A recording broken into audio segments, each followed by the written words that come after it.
Okay, so we have to talk about this article that was in the New York Times a couple of weeks ago. It was titled, "What Have We Liberals Done to the West Coast?" by Nicholas Kristof. And so I kind of want to talk about the idea, have liberals really ruined West Coast cities? Yes. I'm We sorry. Go both have ahead. very, yeah, we both have very strong opinions about this. Maybe my like hot take is yes and no, which kind of is Mm, where this article is.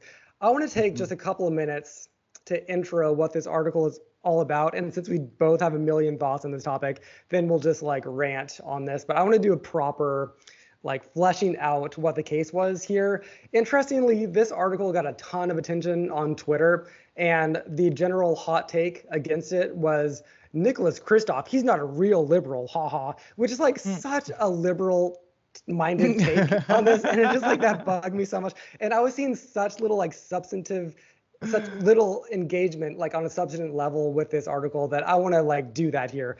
But first, yeah, let me just like preface We with love what attacking each other, dude. We've got no group cohesion. it's true, and it's super unfortunate. I guess especially on Twitter. Maybe I should just expect less from people. But Yeah.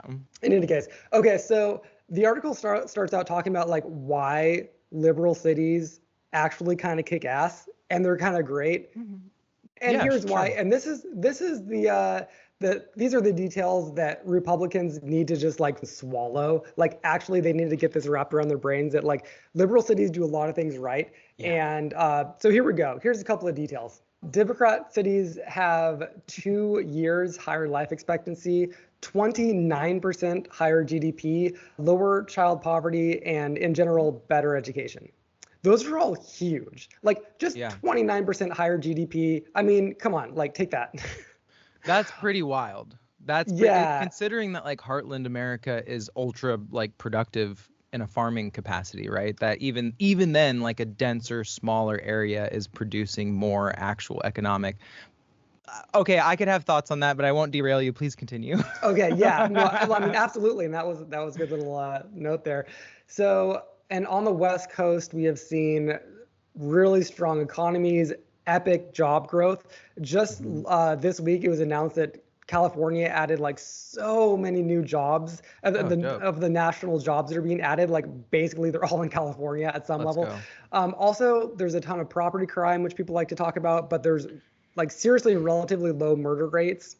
And in California, it has a All right, I'll firearm take death it. rate that is 40% lower than the national average. And that's like just some gun regulations kind of work, you know? Sorry, It Republicans. is, let me just say, by the way, as a gun owner, it is difficult to get a gun here, but not impossible. And it's not that Yeah. hard, but it is enough to keep somebody that's a dumbass or like, I don't know, just can't deal with a couple weeks of simple procedures from getting a gun, which Yeah. apparently keeps a lot of dumbass people from getting guns.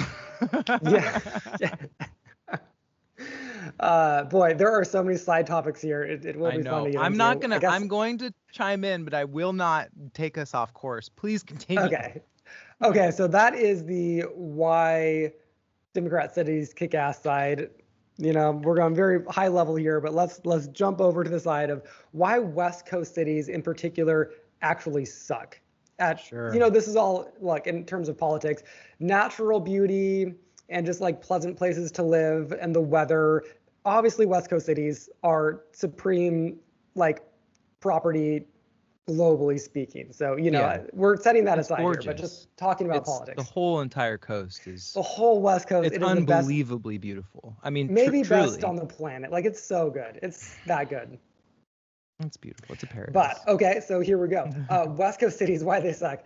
Homelessness. This is just Mm, obvious, but it's actually true. California and Oregon have the highest rates of homelessness in the nation, and this is not a blue city problem. This is a West Coast problem. In the Northeast, Vermont, New York, and Maine have the lowest homeless rates of any yeah, city. dude, So this this is drives me not nuts. blue. It's This is this West drive Coast. It's because it's paradise. I mean, if you were homeless and you needed to survive somewhere where it didn't ever get cold enough to kill you, you'd go to the one place where that's real. It never gets hot enough to kill you or cold enough to kill you, basically anywhere on the West Coast outside of like the valley between Sacramento and Los Angeles. And so it's like you can actually just, as a homeless person, you can actually physically survive the elements outside all year long. It's that easy. It has nothing to do with politics. Is nothing to do with politics. It does, and we can get into it because like we need to build houses. Like houses are definitely part of that, and California does not build houses. So yeah, the details go very deep on a lot of these topics. But I think as long as there's homelessness, they're just always going to come this way because they can survive over here. No, I'm with you, but let's actually totally jump into that. That will be a fun side topic. But let me go through my list here. Also, drug overdoses. Huge on the West Coast, have not risen that much or at all in liberal Northeast cities. So definitely, again, a West Coast problem. It's not a liberal problem. It's opiate epidemic. I feel like that's exclusively an East Coast kind of phenomena. I'm going off of this New York Times article again. So this is got it.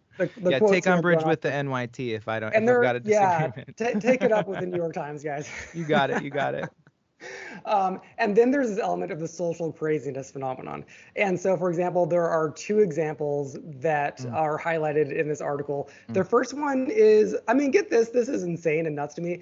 So to support trans rights, Oregon spent a lot of money and a very tight education budget to put tampons in boys' restrooms in elementary school, even kindergartens. And you know how schools operate? That does actually take a lot of money and resources to do something like that. They were putting tampons in boys' restrooms in kindergartens. And I don't think I should have to explain why that's insane and a stupid waste of money. And it's just virtue signaling and very dumb. Then also there was this case where I didn't write down the full details here, but lots of examples like this, where the Portland Freedom Fund was collecting donations so that they could get people of color out of jail who had bail put on them. When these people were able to pay their bail, a lot of them ended up committing crimes, horrible crimes that that's why they were stopped in the first place. And there was this case this one guy was put in jail because he was threatening to kill this young woman who he was dating, I believe. And then this Portland Freedom Fund raise the money to get him out. A week later, this woman was dead. No, that's not what you want to hear. And this was a big case in Oregon, and it got a lot of press attention. And according to the New York Times article, a lot of soul searching happened after this case, because this is not social justice, guys. Duh. But we have things that are guilt driven.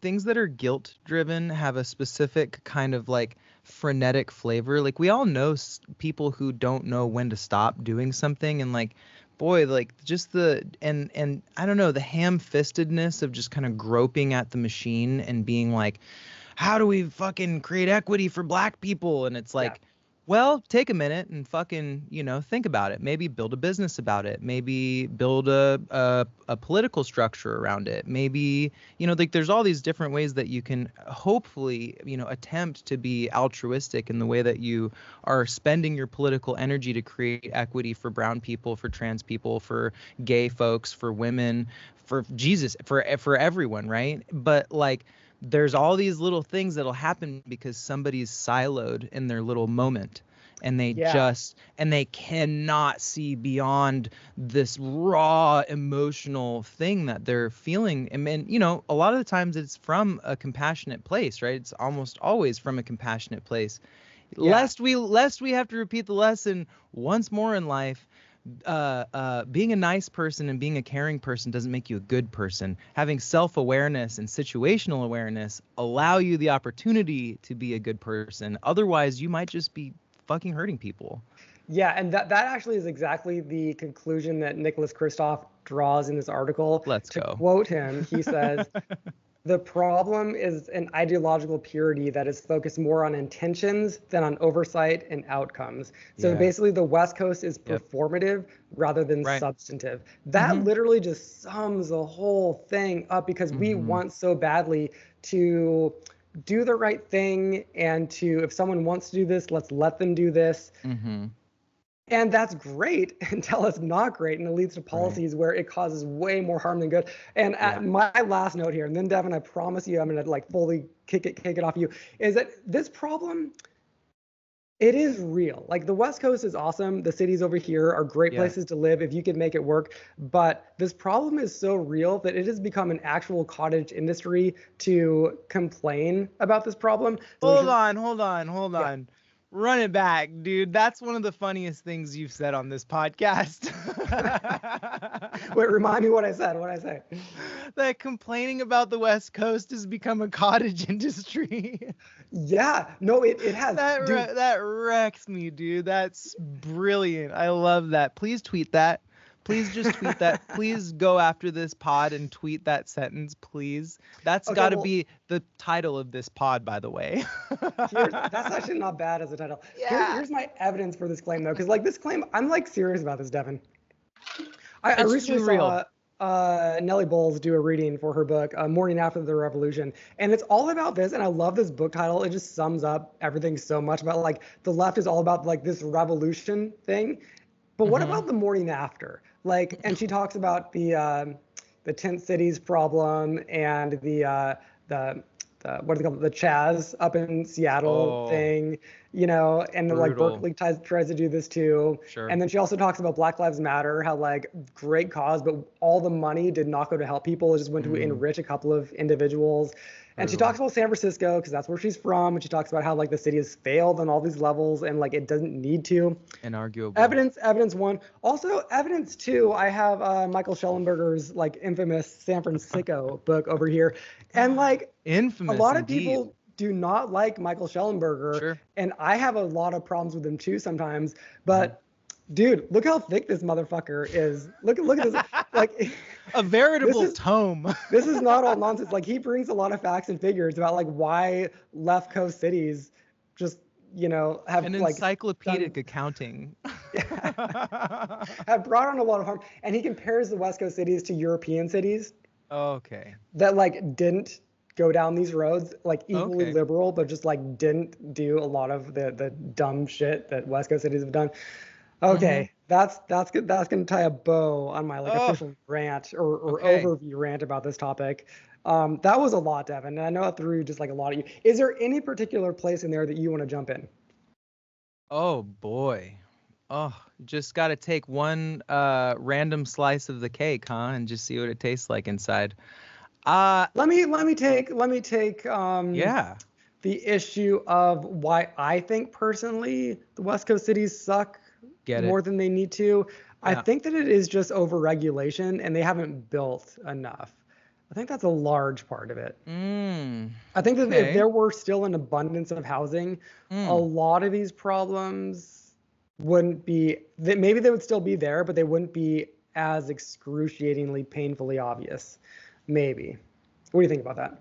Mm. I'm in this industry, right? Like I'm a carpenter, so it really does it does take me a second to think about it. But the first thing that I always think about is the corridor between Sacramento and San Francisco and how empty it is. Yeah. I mean, you would think that that would just be a straight line of a city, right? Yeah. Like it's such a corridor, and most of it's arable lands, a lot of it's farmland, but not right along the freeways. It's like there's just a lot of like buildable land. But yeah, California building codes are pretty insane. But here's the thing though, California building codes and the reason why it's hard to build in California is because most land is protected here.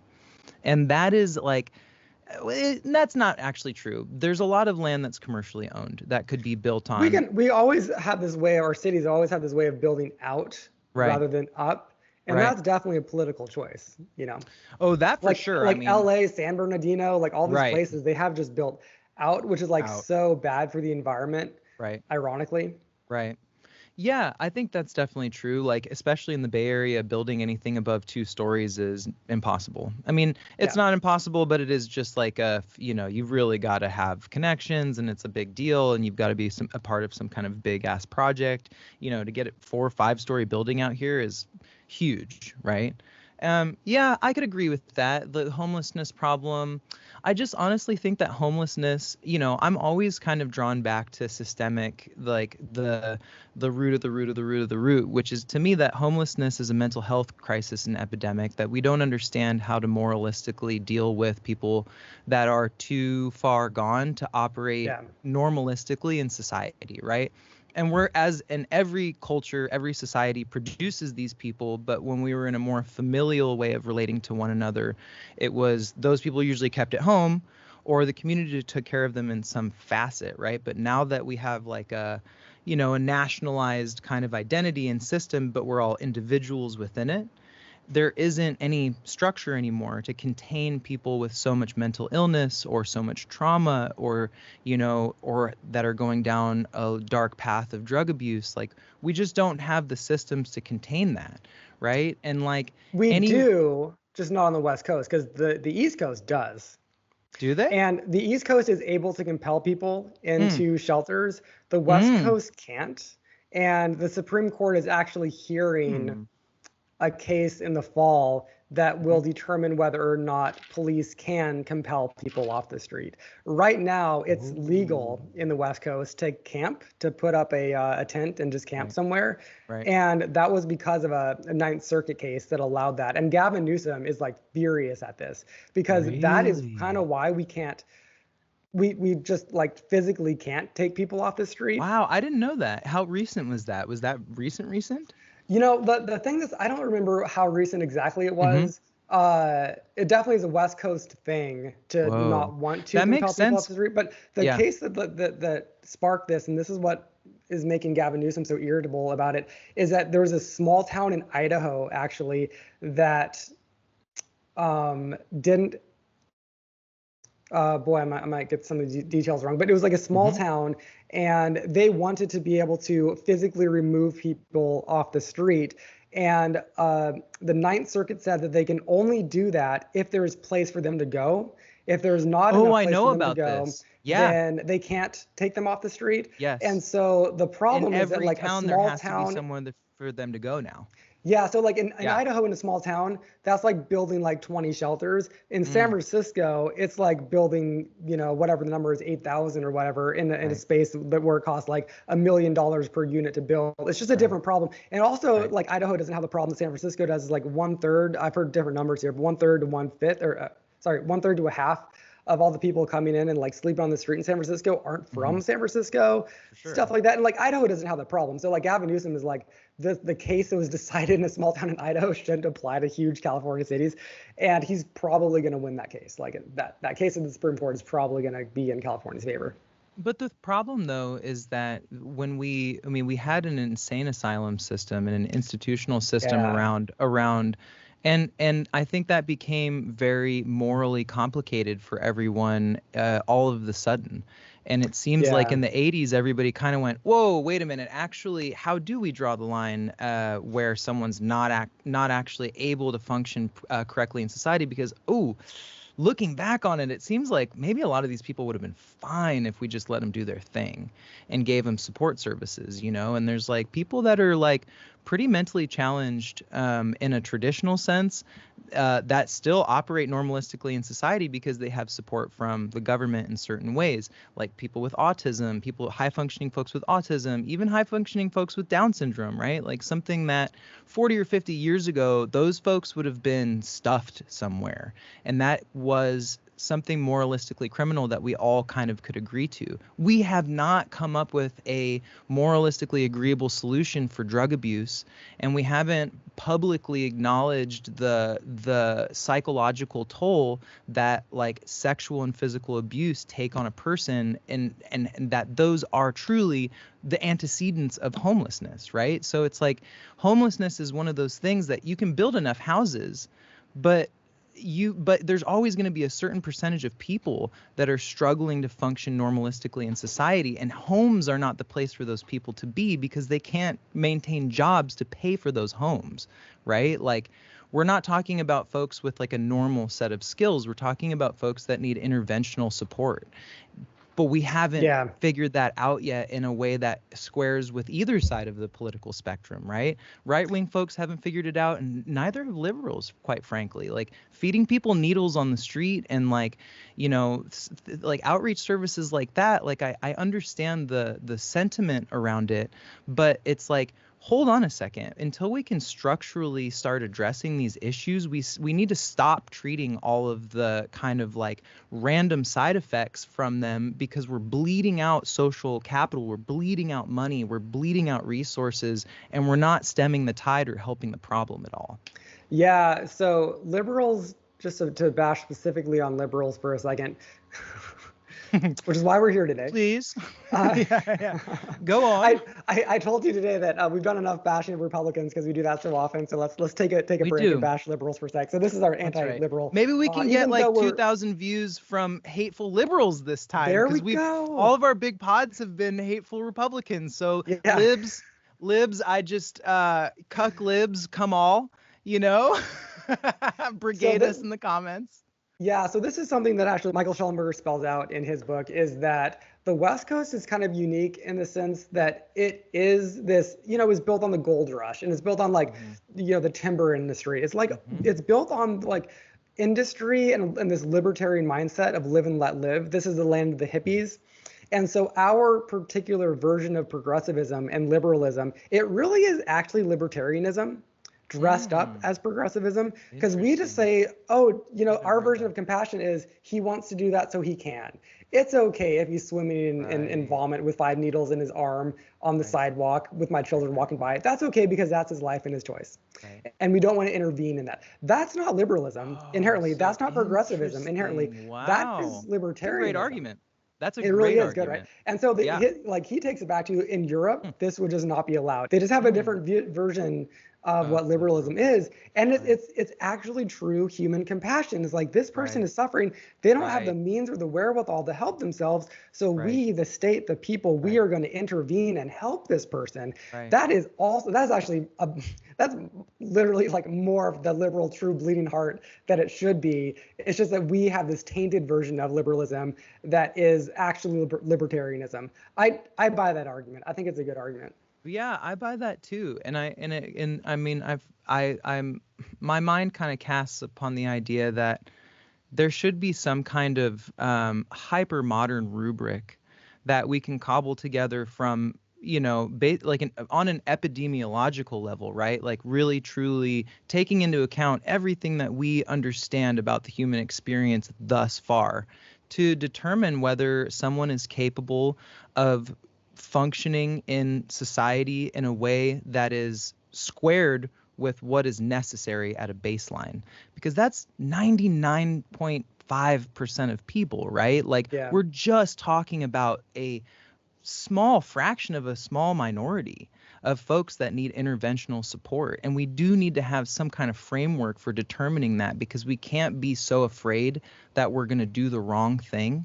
Because I think we're living in this backlash period of guilt where we're looking back, Peter, on 100 years of like forcibly sterilizing women, forcibly sterilizing Black people. And we're a response to that in part, for sure. Right. Our generation, specifically millennials, watched our parents' generation, Gen X and boomers, get hit, just nuked, dude, by the information that a lot of the systems that they had created and perpetuated were actually systems of like brutality and enslavement. And they weren't necessarily even fully aware of that. And they certainly didn't come emotionally to grips with it. Most of them still fight it, the idea of it. We're the first one that I think has had a guilt load of it. But yeah, I mean, you got a thought.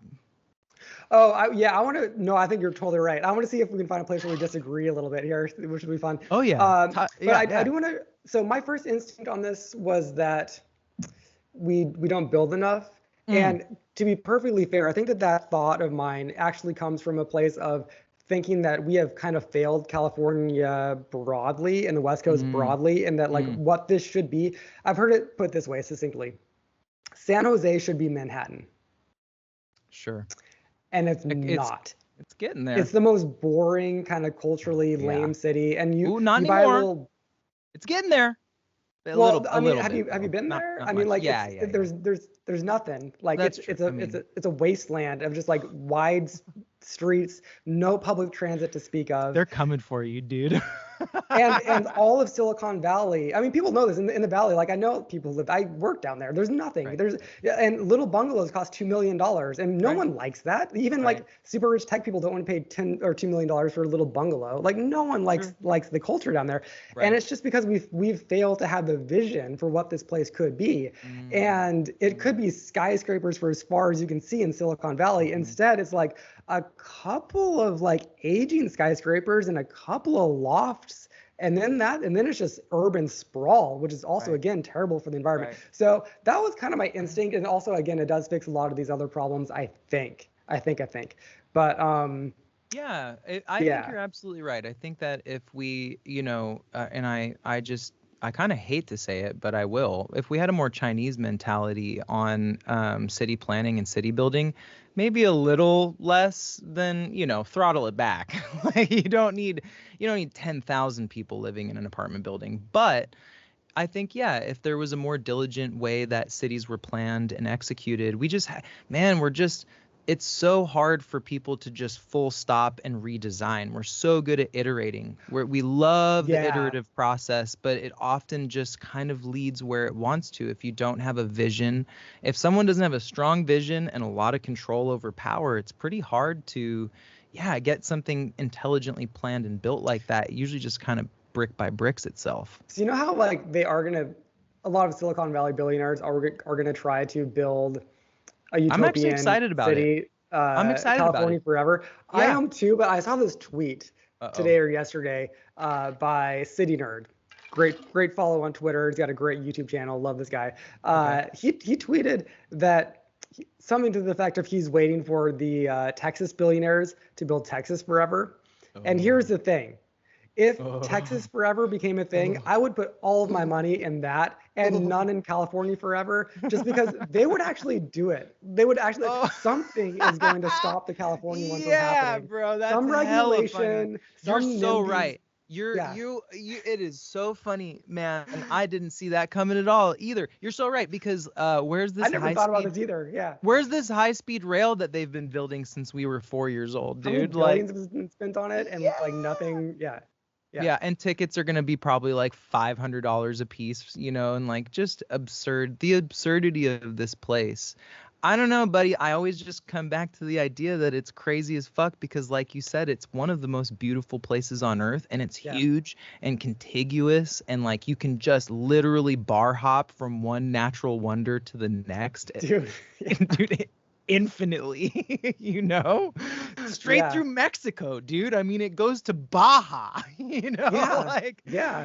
Just in NorCal, it's like, do you want to go to Napa this weekend? Do you want to go to Tahoe? Do you want to go to the ocean? You want to go swim in a fresh river? You want to go fishing? You want to go see some animals? Like, it's amazing here, man. It makes sense that everything is hard to do here. I wish there was more density in the city planning. You're 100% right, because the urban sprawl is something you can't argue. It is just bad for everyone. It makes stuff not walkable. That makes people antisocial. It's like we need to be more European but it all comes back to the idea that we don't have we have lost our cultural identity as Americans, man. We don't have a cohesive cultural identity, and thus we don't have like any ethical or moral codes that particularly govern our society. Whereas like, in Italy or Germany or whatever, people are like, hey, we don't really do that here. And like, you can't say that to people here. You can do whatever the fuck you want here. You know what I mean? Well, I mean, oh God, this topic is so huge. And let me just say one thing for anybody doubting or skeptical of this premise that like California needs to change its ways on building. The Empire State Building. Okay, yeah. Right? Most epic building in America, one of them, for sure. Iconic. It was built on top of a beautiful cathedral. They had to knock down a very beautiful, I think it was a cathedral, some beautiful building that everyone loved. They had to knock that shit down to build the Empire State Building. That's the future, everyone. You gotta literally, like, I'm so sorry. You actually do have to destroy shit to build something better. You have to, because like we're not talking like what are my kids going to enjoy? We're talking like 500 years from now, No. what is the future Yeah. of humanity Yeah. going to Yeah. want Yeah. that we did for them? Yeah. And it's not Yeah. preserving the low rise, shitty It's suburban boomers. sprawl. I don't know how much Tim Dillon you listen to, but it's fucking boomers, dude. It's Dude, the death cult of boomerism. yes. Shout out fucking Tim Dillon, because honestly, man, that's one of the people that has their finger on the pulse of like the way that the age stratification affects the American society. Because dude, boomers are so psycho, and it's out here, especially all the NIMBYs, all of the not in my backyard people, they're all like boomer hippies, dude. Yeah. Yeah. It's crazy. Like they're like, yeah, we went to Woodstock and stuff, but now we own a $5 million house and we pretend to be artists. You know what I mean? And it's like, I can't. Yeah, I can't stand it. I can't stand how they are so precious about everything. It's like the boomers, and for whatever I haven't even really thought about this, but it's so true that boomers and Gen Xers are so precious about everything that they have. They don't want to let go of anything. They don't want to build anything new. They want it to go back to the way it was. And it's just like, you're 100% right, man. And millennials were the beginning of that shift towards burn it down. We really started cranking on the wheel, and we're like, let's make it kind of ugly and kind of fucked up. And like, really, we were like, I wouldn't say exactly like that, but yes, the spirit but of it, possibly, yes. right? But we were ready to burn it down. You know what I mean? Like when we were kids, like we were like, no, music needs to be able to swear, like you need to be able to say whatever you want to power, stuff like that. And like the Gen Z kids are pushing it. They're going to push it even further, man. Okay, Devin. Okay, sorry. We have one more thing. We have we have one more area here that we can't leave without touching on, and maybe we can find some disagreement here. Maybe not, but we can't leave this topic without talking about the social craziness element of the left, because we are coming up on political season. Cancel and alert. Cancel alert. This is the thing. Now. You don't want to cancel Peter. Hopefully not me. I mean, I got my liberal cred. I'm not saying anything weird over here. But like low key, legit, when I hear people who are kind of like cool with Trump, right, or cool with just my whole brand is hating on liberals, okay, it has nothing to do fundamentally with like actual policies, other than maybe abortion. I don't know, but like it's all like the social craziness element. Yeah. I mean, because like if you turn on the news, you hear about abortion, you hear about immigration, and you hear about gun rights, like things like that, right? If you turn on podcasts, like any right-leaning-ish podcast, they barely are talking about that stuff. They're talking about just the social craziness, like trans rights and like trans women in sports, and they're talking about a drag queen story hour and all this kind of bullshit that like it kind of is a very fringe-y topic, but, and this is like my massive but, and like this is where I'll stick my neck out a little bit. We got to get this shit right as liberals, and we got to be rational about it. We cannot be putting tampons in kindergarten boys' bathrooms, because I don't like, maybe that didn't cost that much money, like it said in the New York Times. Let's just say it didn't, or whatever. It looks problematic crazy. on it looks crazy. It's problematic on multiple levels. It becomes a story in Fox News, and that is the thing that the meme that gets shared, that liberals are crazy, and so I don't have to listen to them. I'm going to tune out whenever a liberal opens their mouth. That's bad, and that is like losing. This is the one that gets me a little hopeless, because liberalism has thrown its lot in with social justice and with like the attempt to eke out a more equitable system for people that are systematically marginalized, or come from like that, or just come from a place where it's harder to come up, for reasons that are beyond their control or institutional. And like, you're always going to have crazy people that feel so strongly or so guilty or so angry or so anything that they're going to make flailing movements through culture. Like, you just can't prevent people from being that emotionally activated by something that's so troubling. It's like, we're just going to have to sit through it. And it's like, I wish that was the message. And I think that's one of the reasons why I like Joe Biden, man. Like, Because I mean, really, dude, like, I mean, truly, you know, you can say a lot of bad stuff about the guy, but he really does have that very father-like kind of like, hey, like, that's enough, you know, in that like gentle and firm way. And maybe that's not what everyone wants to hear, but when you're freaking out, nobody likes being told to calm down, but that's usually what you need to do. And I just kind of feel like, look, man, we're coming to terms with a lot of evil that's been done by a lot of people. Some of those people maybe we were related to, you know, and like we're really grappling with the psychological, I don't know, menace of like how this country was built and how many people were hurt in the process of it and who did that hurting and who still feels the pain from it and all of that stuff. And there's just going to be people on both ends of it. There's going to be people who can take that pain that they are feeling and transmute it into art, or they can do something. I agree here, but let me interrupt you just for a second. It's like, yeah, let's bring it back to like politics right now in this moment. Okay. Do you actually agree? Like I throw out, I think maybe a strong statement. Do you actually agree with my premise there that this craziness on the left, and so in California, a big one right now is if you have kids, you probably know the thing about can your teachers, do your teachers have to tell if your kid wants to be a different gender in class? Like every parent on the entire face of the planet is like, if my kid is going through something like that, I want to know. And there's no goddamn government employee who's going to keep this from me. You know what I mean? This is like every parent. I don't care where they fall on the political spectrum. Sure. That's going to lose votes if California, for whatever reason, like sensitivity thing, they want to say that teachers, and okay, to be fair, there are good reasons why you want to do this, because there are abusive parents out there that if they found out their son was gay, they might be abusive towards them. Okay. Sure. I don't want to like straw man the thing. But, less likely in California, but sure. Yeah, that's my point. Culture has shifted to the point where that's not such a big deal, and that's great. But like that thing, if it passes, which I think it's up for something. That's my argument is that is a huge loss for what the Democratic Party could potentially pull off in terms of like gaining independent voters, maybe gaining some centrists. I think that they are turning off voters hugely with those sorts of things. Do you think that that's true, or do you think that I'm over exaggerating? No, I mean, both from like a tactical political perspective, that is really, I mean, look, from a purely tactical political perspective, it's suicide.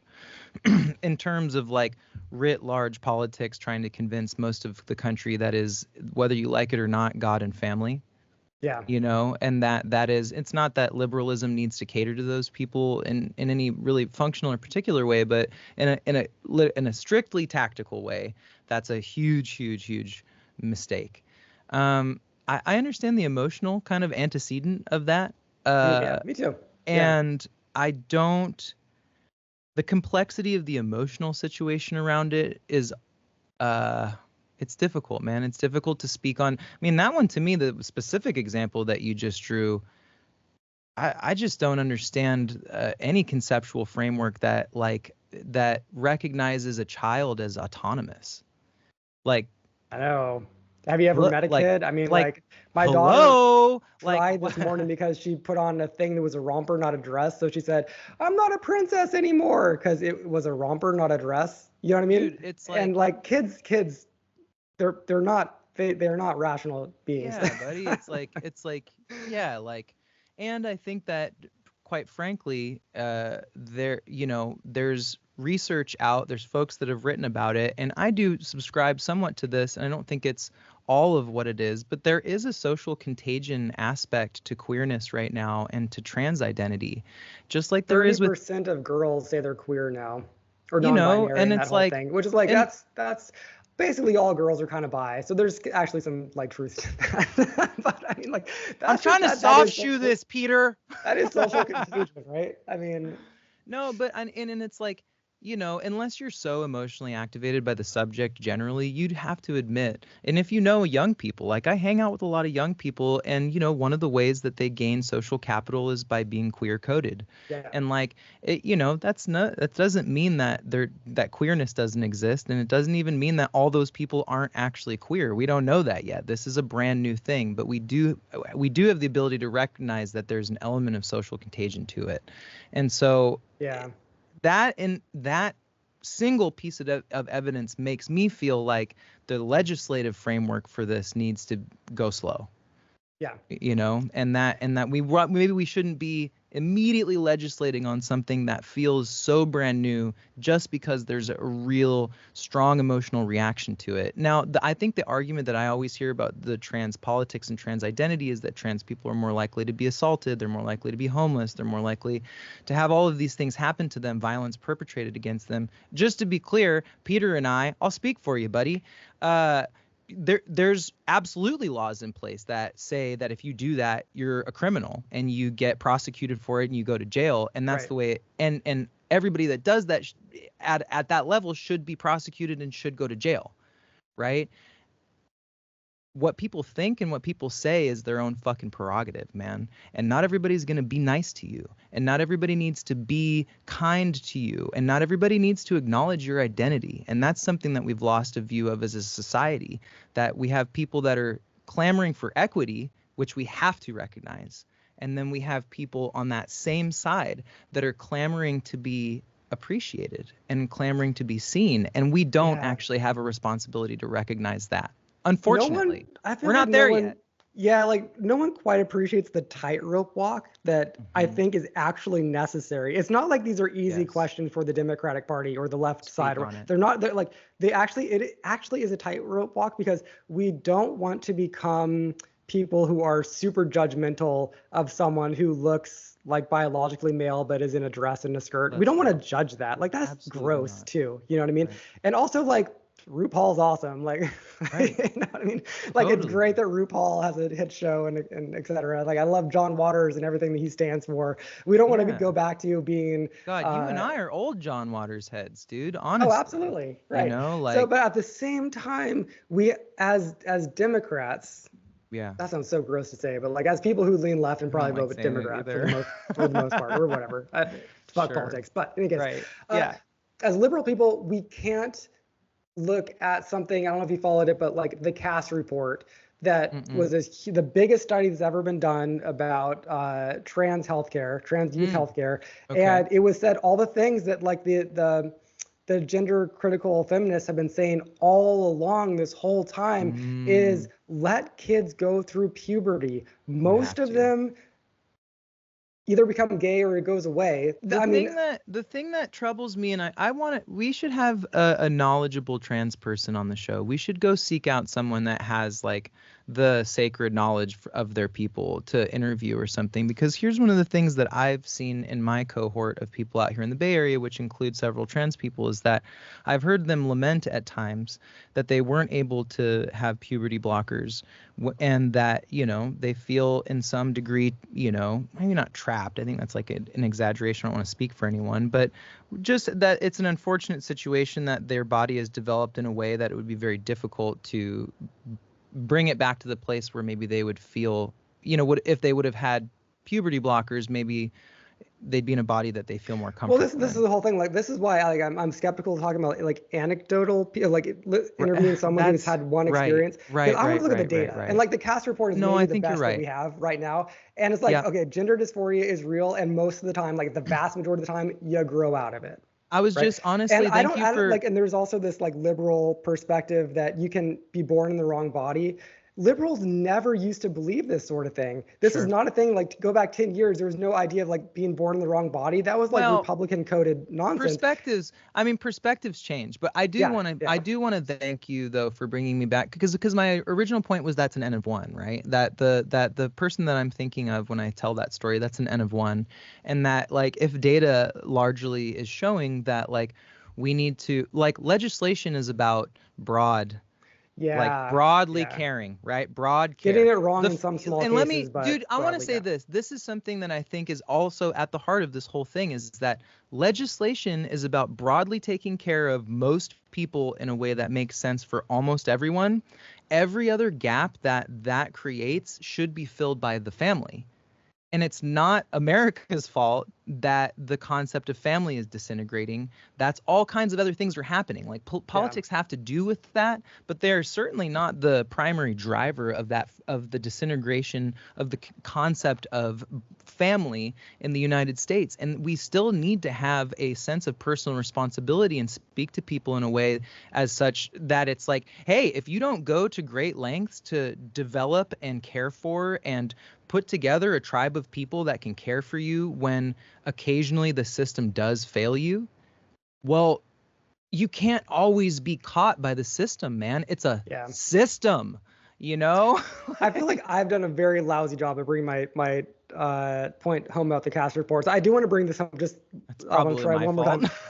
Please go. I keep losing my train of thought. It's, I actually don't think about these things as often as maybe I should to be talking about them publicly. But in any case, my point is that, like, I think that Democrats, we are the party, for better or worse, of like being the educated elite. Sorry, like that sounds gross, but we totally are. That's true. And so because of that, we have to not ignore studies when they come down just because they're politically inconvenient to us. That is all that I would ever ask of liberal people, is to not yell at the cast report because it's not what you want to hear as a progressive liberal in San Francisco. I think that you should hear it and then take that in. And then when another study comes in that completely validates all of your priors, take that in as well, and that's a win. But like, you don't get to pick and choose which fucking science you believe, and this is what we've been saying this whole time, right? Is believe the science. So when something comes in, you don't like fucking believe it.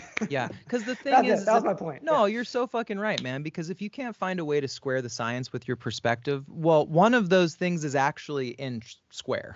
Like, one of those things has been measured to be square with reality. And if you're having a hard time finding the right angle to it, that probably is a you problem. And we have to always have like a healthy doubt of science, because science tells you itself nothing is proven. We're always iterating, where it's the experimental process. It's the hypothetical process, right? Like, it's iterative. Like, we have to always be questioning it. Listen to science, please, God. And if another study comes out that tops the cast report in terms of its, scope and studies, we're still learning about this topic. This is why it is hard to talk about. We're still learning about it. As much as I try to follow it, like, I'm sure there's a lot that I still don't know. Let me land this plane, Pete. I will take into consideration the study that contradicts the cast report. But yeah, there we go. Okay. we will. I think both of us can acknowledge that liberal folks have ruined West Coast cities through a couple things that are probably and here's what I want to ask you. Here's my kind of closing question to you. Do you think that the things that liberals have done to ruin West Coast cities are repairable? And if so, how? The reason why I kind of honestly want to say no. Oh no. is that, technically yes, but I do think that it's kind of a hopeless problem to some degree, is that you need to have alternate voices in power competing with each other to really truly shift in your approach. In California, everyone in power is a Democrat. Everyone is, and no one's going to be voting Republican in the state anytime soon, broadly speaking. So we are going to have to try to, through inches rather than through feet, move forward and hopefully move in the right direction. But it's going to be in small increments, not in giant leaps, because it's not like all of a sudden Republicans are going to take over the Senate in California next year, and then so we can have some radical change. That's not going to happen. But maybe one little thing that actually brings me hope is that when I lived in San Francisco, I voted for Chesa Boudin. I thought he was a way forward in terms of just like everything. I was, totally on board with his ultra progressive politics. I learned it just didn't work that well. And like myself and everyone else in San Francisco, frankly, voted to oust his ass. And then we're getting more moderate people. So, I mean, there is a point where Democrats all do come together and be like, it's too far from me, buddy. And we do dial it back. But I just don't think there's going to be any radical shifts in cutting regulations and all the things that I think might need to happen broadly. But, I'm gonna disagree. Oh, good. Okay, good. I'm gonna disagree, and here's my here's my reason. I think a lot of the reason why California is crazy is the social craziness, and I think a lot of it is the guilt of white people. Like, quite frankly, I mean, not really. I mean, look, there's a lot of other systematic oppressions at large in the world, in California in general. There's all kinds of ways that people are being. The guilt of white women, Devin? Dude, I'm serious. Like, it is a serious phenomenon out here that's just palpable, right? And the way that guilt makes people feel crazy. But here's the thing, man. Identity is a concept that is dissolving. It is dissolving very quickly.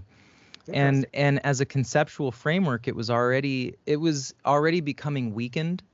And it is unnecessary in society now, in a way that it was functional just 20 years ago. It was a functional and necessary part of a daily life to have like a cohesive identity. The very conceptual framework of identity is beginning to dissolve because people are fucking with it so much through language, through dress, through the way that we're approaching culture, through like the nihilistic kind of energy of Gen Z, and in the way that it's approaching all of these things. And I think that as the concept of identity dissolves, the concept of guilt around identity and the concept of being so concerned about your identity that you're I don't know, I just think that all of these kind of identity politics things, anytime something's this shaken up, it feels like it's in a dissolving process to me. That's my experience in 35 years, is that when something feels frenetic, it's not because it's building steam. It's because it's dying. It's because it's exhausting its last resources to try to remain viable. And I think that as identity dissolves and as like people just kind of are less concerned with, and as equity increases for Black and brown people, which it inarguably does, right? Maybe it's not as quick as we need it to, but everybody's pushing, it's like that's part of the good intent of a lot of the policy that happens here, is creating a more equitable society for people that have been systematically disadvantaged regardless of their race or socioeconomic status, right? And so like Sacramento just banned single family houses. You know what I mean? Let's go, dude. Single family zoning. So there you go. That's huge. Right? That's fucking there you go. Huge. Good policy. So we're going to push that. And I'm hoping, my hot take is that, and it is a hot take because so many people are so obsessed with their identity, whether it's being a rich white person or a poor trans person or a Black person or a brown person, it doesn't matter. Like, everybody has these identity markers that they're so I'm an American, Devin. I'm an American. We're all Americans, Peter. We're all Americans. And I think, and my hope is this, and to bring it back to the futurist perspective, my friend, I think that AI, and I think that the way that culture is going to move like a tidal wave over the next 10 years is going to make a lot of things that people thought were relevant today completely fucking irrelevant 10 years from now. I think we're going to be in a shockingly different reality in a decade. And I'm really looking forward to it, and I hope that it is the approximation of what we think would happen when we contact alien civilization, where we contact this AI, this technologically alien, event, and it brings us together cohesively as a species because it's so significant to the way that we all live. But I'm a technological optimist. I'm a techno-futurist, Pete. Okay, well said. All right, let's wrap it up there. That was a great, Devin, from one fellow American to another. Dude, Pete, just proud to be an American with you today, brother. Sweet. All right, later, dude. Later, dude, buddy.